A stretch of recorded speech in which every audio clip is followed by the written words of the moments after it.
শুভ সকাল সকলকে। আমরা ষষ্ঠ দিনে কেলপিসের পাশাপাশি আরও একটি জায়গায় গিয়েছিলাম, সেটা হলো স্কটল্যান্ডের বেশ একটি বিখ্যাত ডিস্টিলারিতে। তো এই ডিস্টিলারিতে তৈরি করা হচ্ছে নামি দামি ব্র্যান্ডি, স্কচ, হুইস্কি। তো সেই প্রসেসটাই দেখানোর জন্য আমাদেরকে নিয়ে যাওয়া হয়েছিল, তো হুইস্কি টেস্টিং আর এর মেকিং দেখানোর জন্য। তো সত্যি এইটা আমার লাইফের ফার্স্ট এক্সপিরিয়েন্স। আমি কখনোই এর আগে দেখিনি এরকম মানে হুইস্কি বানানো, বা সত্যি কথা বলতে আমার কাছে এটা একটা অন্যরকম এক্সপিরিয়েন্স ছিল যে এই ব্যারেলের মধ্যে করে 2-3 বছর পর, মানে এই কাঠের ব্যারেলগুলোতে 2-3 বছর ধরে মানে মল্ট রাখার পর গিয়ে সেটা হুইস্কি হয়। আমি জানতাম না, এটা খুবই কাছ থেকে দেখলাম। তারপর দেখার টেস্টিংয়ের পর এখানে ছিল যে আমরা কিনতে পারি না রকম ফ্লেভারের হুইস্কি, যেগুলো ওদের অ্যাওয়ার্ড পেয়েছে।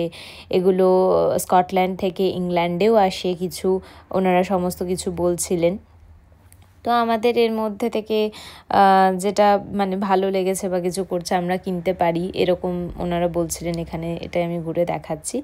তবে হ্যাঁ, এই ট্রিপের সত্যি কথা বলতে একদম অন্যরকম এক্সপিরিয়েন্স। আমি ইন্ডিয়াতে থাকাকালীন কখন এরকম কিছু দেখিনি, বা ডিস্টিলারি আমার লাইফে ফার্স্ট ভিজিট এই স্কটল্যান্ডেই কিন্তু।